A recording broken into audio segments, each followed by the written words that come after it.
em todos os pontos que foram colocados, né? As formas de trabalho são um pouquinho diferentes. Mas eu queria ilustrar para vocês, para começar, como é que funciona um setor da economia que a gente vê na TV, mas não costuma saber, que é o setor de, por exemplo, música sertaneja, tá? Você sabe, né? Essa turma que canta ali, é o amor. Tem outras coisas que eles cantam do tipo, pensa em mim, chora por mim, não liga para ele. Ou uma fundamental que se chama Nós trupica, mas não cai. Você sabe como é que funciona essa turma? É o seguinte, os caras fazem shows, saem do show com mala de dinheiro, pegam o jatinho e vão para a sede deles, tá? Eles têm um negócio chamado off-book, acho que vocês nunca ouviram falar nisso, né? Ontem na palestra o Thiago colocou isso, né? O off-book também é conhecido aqui no Rio Grande do Sul por SDS, né? Que é sem o leite saber. Lá em São Paulo é uma QSLS, né? Em São Paulo é sem o Dória saber, em Minas é sem o Zema saber, né? Bom, o que acontece com essa turma, né? A gente já fez consultoria para eles e descobriu algumas coisas, assim. Então, como eles recebem dinheiro, eles pagam muita coisa em dinheiro. Aqueles palcos dos shows custam 200, 300 mil e os caras pagam tudo frio. É claro que o trabalhador do cara também é tudo frio, enfim. O cara da banda, o gaiteiro, o baterista, também paga um salário mínimo na carteira e um valor por fora, tá? A questão é que esse valor por fora é tipo 10, 15 mil e o cara ganha R$1.000 na carteira. Então, um sanfoneiro lá, né, um desses cantores entrou na justiça, apresentou todos os recibos que ele assinava e levou 1 milhão de ganho trabalhista, tá? Uma outra situação, os caras chegaram numa segunda-feira, a parede estava arrombada e tinham levado o cofre da empresa com 750 mil. Eles tinham tomado uma multa da prefeitura, o doutor Sandro, o advogado deles, tinha feito um acordo com a prefeitura, então eles davam dinheiro para o advogado e mensalmente ele deveria ir na prefeitura pagar essas guias. Só que ele esquecia de pagar, né? Então ele acabou embolsando 1.200.000, tá? Tragicamente, depois desse advogado deu fim à própria vida, tá? Um dia chegou o fiscal da Receita lá e multou em 5 milhões eles também, porque comparou, né, o movimento financeiro, né, da conta com o movimento declarado, tá? Bom, os caras não tinham patrimônio em nome próprio, né, já que eles não tinham origem, né, porque era quase tudo sem declaração. Então estava todos os bens em nome de amigos, parentes, né? E aconteceu um outro caso clássico, um deles se separou, né? Então, como boa parte do patrimônio já estava em nome da esposa, de amigos, dos filhos, de advogado, coisa e tal, a separação resultou que a esposa ficou com 80% do patrimônio, também sob ameaça de não contar, né, como é que funcionava o esquema, tá? Então, gente, por que eu estou ilustrando isso para vocês? Eu sei que isso não acontece no setor de provedores, né? Longe de pensar nisso, né?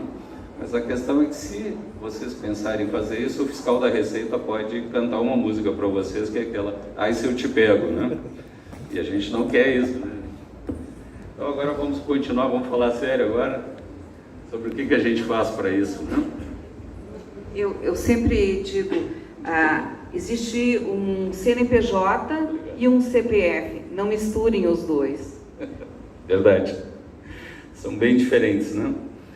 Bom, para que a gente não tenha então essa musiquinha lá cantada pelo fiscal, nós temos que adotar o compliance, tá? Compliance é fundamental para que toda a contabilidade da empresa, o registro contábil seja perfeito, né? Não esqueçam de mandar nada para o contador, ele tem que registrar tudo, receita, despesa, compra. Esses tempos o provedor lá estava rasgando nota fiscal, só que, pô, não dá para rasgar nota fiscal eletrônica, né, gente? Isso aí funcionava há 20, 30 anos atrás, hoje não dá mais, né? E o imposto de renda também da pessoa física tem que bater com o da pessoa jurídica. Recentemente nós fizemos umas transações de M&A e chegou a hora de fazer a conta do qual o ganho de capital que a empresa teria que pagar, né, o sócio da empresa. A primeira avaliação dele era 2 milhões. Quando a gente levantou os dados, o ganho de capital caiu a quase zero, tá? Porque o patrimônio era tão alto, né, registrado, que não era necessário, então, pagar nenhum imposto, tá? Bom, quais as vantagens do compliance tributário? Primeiro, é dormir tranquilo, né? Porque se vocês estão com tudo correto, mesmo que haja uma fiscalização e mesmo que haja uma autuação, né, o doutor Sandro, o doutor André Abreu aqui vão poder defender, porque vão ter todos os elementos para isso. e o patrimônio de vocês não está em risco, né? Contabilidade, tendo os números na mão, vocês podem planejar o negócio. Sem dados não tem como planejar. Havia uma empresa, né, que estava extremamente apertada, a gente olhou os números, o cara podia levar para casa 1 milhão todo mês de resultado líquido, de caixa, sobra de caixa. A empresa estava super apertada, porque ele tomou a decisão de comprar todos os bens à vista. Bem, é claro que em 3 meses ele comeu todo o caixa sobrando da empresa, né? Ou seja, não havia um planejamento financeiro, não tinha contabilidade. Crédito e bancos, tá? Tem empresas que faturam 2, 3 milhões e declaram 200, 300 mil. Obviamente que o banco vai dar um crédito proporcional ao que a empresa fatura e declara, né? Não mais do que isso, fornecedores também. Como vocês têm um prazo médio, né, de payback de investimento lá na última milha de, sei lá, 8 meses, 10 meses, esse é o prazo ideal para fazer uma compra, né? Se compra à vista ou não tem crédito junto ao fornecedor, o crescimento se torna uma coisa dolorosa. Bom, crescimento sem barreiras, né? Tem esse velho problema, a gente vai mostrar como superar a questão, né, do Vale da Morte, tá? Mas nós conhecemos provedores que quando chegam perto do limite do simples, eles vendem parte do provedor para outros, né? Vende uma cidade, vende uma região para continuar dentro do simples. Então não cresce nunca. E por fim, um provedor organizado vale muito mais na hora de se fazer um valuation, né? Na hora de fazer a avaliação. Um cara organizado vai ter muito menos contingência, portanto o valor do provedor vai ser muito maior. Okay? Isso é fundamental. Bom, sobre a questão do SVA, que é aquela grande dúvida, né, o Dr. Sandro já falou. SVA é legal? Sim, é totalmente legal, desde que seja bem utilizado e seja real. Isso está lá desde 1997 na Lei Geral das Telecomunicações, em que ele explica o que é um valor adicionado, e no parágrafo 1º diz que ele não constitui serviço de telecomunicações. Logo, essa pretensão do CONFAS e dos estados de querer cobrar ICMS sobre o serviço de conexão à internet não existe, é ilegal. Os estados têm perdido todas as ações, inclusive em Santa Catarina, né, que o pessoal adora fazer terrorismo, né, sobre os provedores. Eles têm perdido as ações. Recentemente o STF validou, né, ou revalidou, como é que se chama, reafirmou que a súmula 334 está correta e, portanto, acabou com a pretensão do Estado. Está aqui, está na lei desde 1997. Portanto, tem uma grande estabilidade jurídica no setor. Não precisam inventar a roda. Fazendo a coisa certa, vocês vão estar bem seguros, tá? E aqui na resolução 614 da Anatel, mesma coisa. Olha o que ela diz ali. Aqui tem três aspectos importantes. Primeiro, ela reconhece a questão dos grupos econômicos, em que ela diz que pode haver ofertas distintas, né, por empresas distintas, pertencentes ao mesmo grupo econômico de SCM e SVA, ou SCI. Né? Então, reconhece o SCI, reconhece grupo econômico legalmente, os legais, né, bem formatados, e coloca uma diferença muito grande entre as 5 grandes operadoras e os pequenos provedores, que é o fato de que os grandes não podem cobrar oferta em separada de conexão à internet, mas os pequenos podem. Então, aquela outra situação que o mercado coloca, nós somos bastante questionados, mas eu tenho que adotar o mesmo modelo tributário no meu pequeno provedor que os grandes usam, porque senão eu vou ter um valor reduzido. Está completamente errado. A lei distingue totalmente as 5 grandes empresas de todo o restante do mercado, tá? Portanto, pode haver sim a separação, tá? Agora, quanto a essa separação, existem 2 modelos, tá? Que é o modelo de você ter uma empresa única e fazer a separação dentro da contabilidade, pela contabilidade de custos, ou você ter um grupo econômico, tá?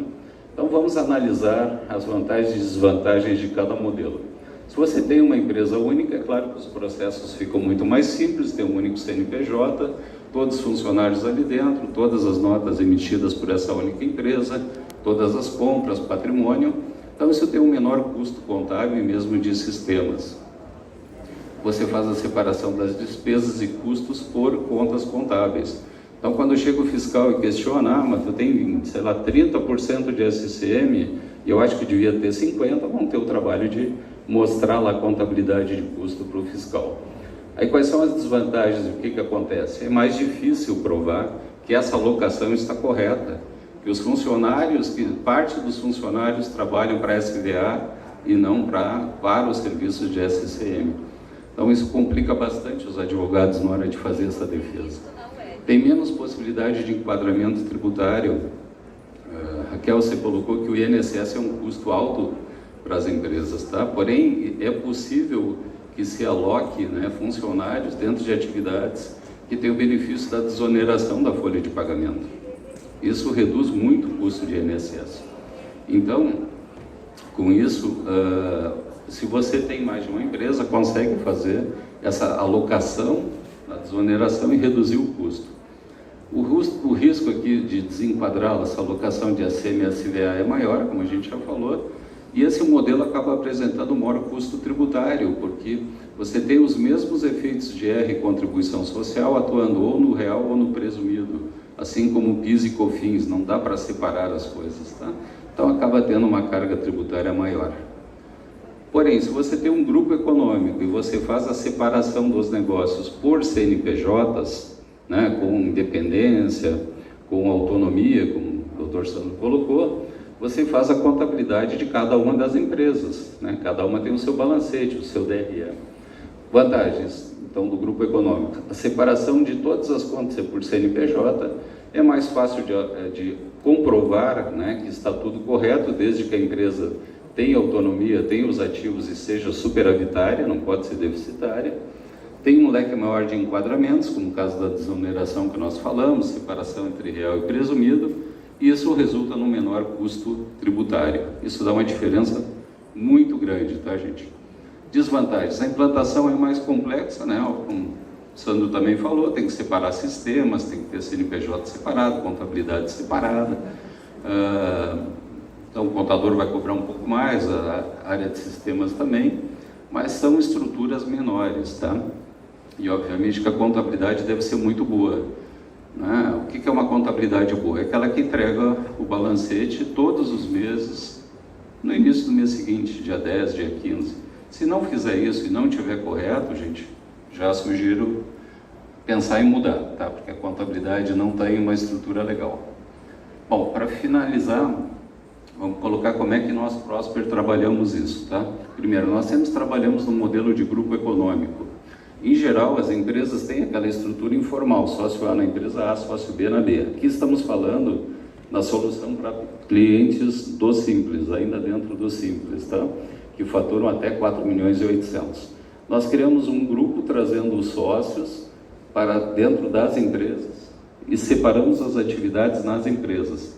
Esse modelo permite que vocês fiquem dentro do Super Simples, faturando até 4 milhões e 800, sem ter que pagar o ICMS adicional a partir dos 13.600, a carga tributária fica bem menor do que a carga de uma única empresa no Simples, mesmo que haja segregação das atividades. E com isso, então, a empresa tem um fôlego de mais 1 milhão e 200 dentro do Simples, com uma carga próxima de 10% até os 4.800, e não tem nenhum problema depois para fazer a transição quando ela resolver sair do Simples, e quando tiver que sair, ou seja, ela está nos 4.800, o que a gente faz a partir dali? Pega os sócios, cria uma holding, a holding passa a ser controladora das empresas de baixo, lá no Simples, né? Os controladores eram os próprios sócios. Aqui, então, a gente coloca uma holding que facilita fluxos financeiros, facilita a fusão, facilita aquisições, e o custo disso aqui vai ser um pouco maior do que o do Simples, mas pouca coisa, sei lá, vai saltar de 10 para 12, 13, 14 ou 15 no máximo, e não para 30% ou algo assim. Então, com isso, a gente acaba com a questão do vale da morte, ou seja, a saída do Simples não vai quebrar o provedor, vai aumentar um pouquinho, mas não vai quebrar ele, tá? Então, acaba ficando uma coisa tranquila, tá? Por isso que nós entendemos que é mais vantajoso ter um grupo econômico, mas um grupo econômico formal, bem realizado, 100% das transações contabilizadas, podendo tomar todos os créditos, fazendo todos os enquadramentos, né, adequados, legais. Quando vier uma fiscalização, vocês vão poder mostrar, olha aqui, está tudo correto, né? Se houver uma autuação, de novo, os advogados vão ter todos os elementos para defender vocês segundo a lei e tudo vai funcionar bem, vai dar certo. Tá bem? Era essa a mensagem, gente. Obrigado e boa descompressão para todos. Agradecemos ao Dr. Sandro, ao Dr. Irineu, e eles estão à disposição também, se vocês querem esclarecer dúvidas nas suas respectivas